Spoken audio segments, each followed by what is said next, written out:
Alexander the Great, known for his military conquests and visionary empire building, had several wives throughout his life.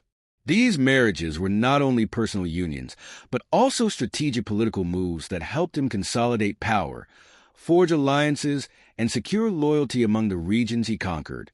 His marriages are significant in understanding his methods of governance and the political dynamics of his vast empire. 1. Roxana Bactria. Roxana was Alexander's first and most famous wife. She was the daughter of Oxyartes, a nobleman from Bactria, modern-day Afghanistan. Alexander married Roxana in 327 BC after a successful campaign in Central Asia, particularly the conquest of Bactria. The marriage was part of Alexander's broader strategy to solidify his rule over the region and gain the support of local elites. Roxana was known for her beauty, and according to historical accounts, Alexander was deeply in love with her. She became the mother of Alexander's only known child, Alexander IV, who would later be a symbolic figurehead in the power struggles that followed his father's death. After Alexander's death in 323 BCE, Roxana's role in the political turbulence intensified, but she was eventually murdered around 310 BC as part of the ongoing conflicts among Alexander's generals. 2. Statira II Barsine.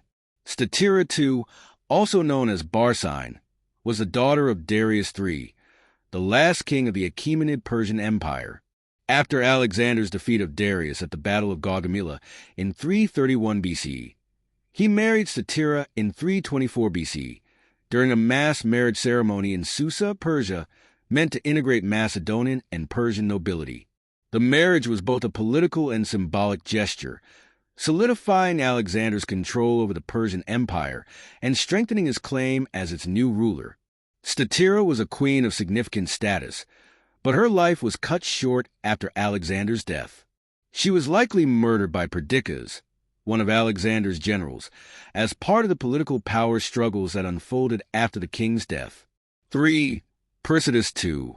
Persidas II was another Persian princess whom Alexander married. She was the daughter of Artaxerxes III, the king of Persia, and her marriage to Alexander was another part of his broader strategy to unite the Macedonian and Persian empires. Like his marriage to Statira, this union was intended to reinforce his legitimacy and assert his rule over Persia. Persidas' role in Alexander's court is not as well documented as other wives, and there are few details about her life after Alexander's death. However, her marriage to him was significant in terms of strengthening his political position in the Persian Empire. 4. Cleopatra of Macedon. In addition to his foreign wives, Alexander also married Cleopatra of Macedon, who was his cousin.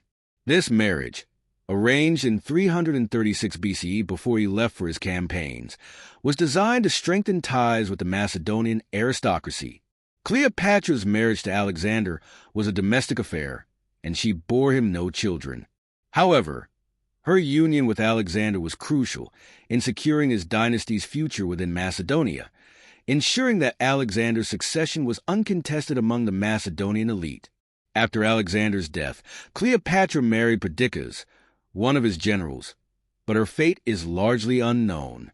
Conclusion: the wives of Alexander the Great played crucial roles in his military and political strategies. These marriages helped to solidify his control over his empire, integrating conquered peoples and reinforcing his legitimacy as both a Macedonian and Persian ruler. While Alexander's political ambitions often defined these unions, his love for Roxana suggests that personal feelings sometimes intertwined with his political decisions. After his death, the fate of his wives became intertwined with the struggles for power among his generals, known as the Diadochi, who divided his empire and battled for control. Despite the complexities of his relationships, Alexander's marriages were instrumental in shaping the legacy of his empire.